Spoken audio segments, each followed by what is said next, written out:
One of my favorite cars of all time is the 55 Nomad. Why? I used to own one. The 55 Nomad was unique among 55 Chevys and Nomads for several reasons. First off, of course, it was the first year for the Nomad, which was called a sport wagon. It wasn't actually a station wagon. Station wagons had framed windows around the doors, meaning when you open the doors, there was like a metal frame part of the door around it if you rolled the window down. But this just had a non-framed front door glass, very much like a convertible had. So you roll that down and open the door, there's nothing there but the door. Then it had this slanted B-pillar here. It had a very radical angle to it.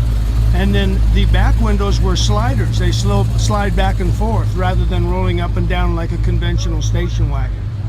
Now your trademark Nomad design cues there are these 9 grooves that are cut into the roof, and it's sort of like their trademark thing. Every Nomad from 55 to 57 had them. In fact, the entire greenhouse, that is all the whole upper structure with the glass and the roof, was all common to all the 55 to 57 Nomads. Okay, another interesting thing about the 55 Nomad is these rear fenders, these rear wheel openings. As you can see, they're a full-size wheel opening.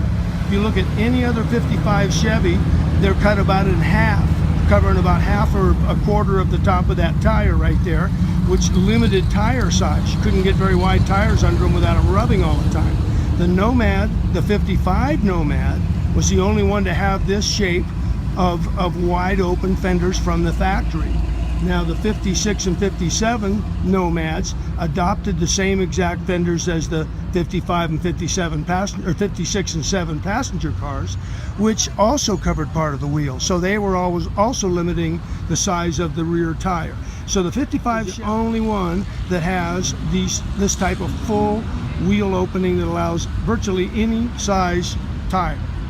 Now we move around to the back, and the Nomad has a very sloped rear glass and rear tailgate.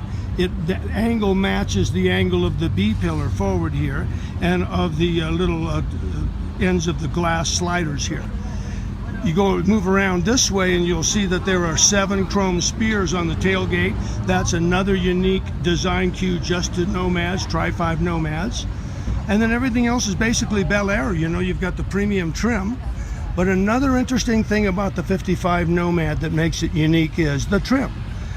This piece of trim here, this chrome spear that goes down the fender and down the door, originates at an eyebrow that goes over the headlights, is unique to 55 Nomads. No other 55 Chevy has it, and no other Nomad has it.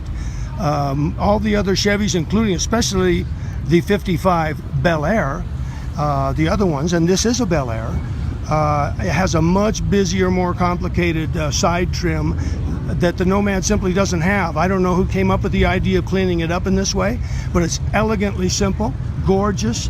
It was one of the most understated and yet beautifully, I don't know, elegant shapes going. The front end was supposedly inspired by a Ferrari with the egg crate grille. This one has the bumper guard, which was an option. Everything else is pretty much standard fare for a 55 Chevy. This is a pretty nice example. I owned a 55 Nomad myself from about 1973 to 1976. It had a Rochester fuel-injected Corvette engine out of a 65F, 327. It was very fast. It was like the fastest car in my little Central Valley hometown where I'm from. And it was black, just like this one. So this is really kind of comes close to my heart. I had the typical US slotted mags for back in the 70s. That was kind of vintage tech for the day. But anyway, this is a beautiful Nomad. I saw it here last year, and in fact, it was parked in the same spot. But that is the 55 Nomad, top to bottom. So there ends our lesson for the day on the 55 Nomad. I'm here at Hot August Nights, and I'm going to go look at some cars. All the best. Talk to you soon.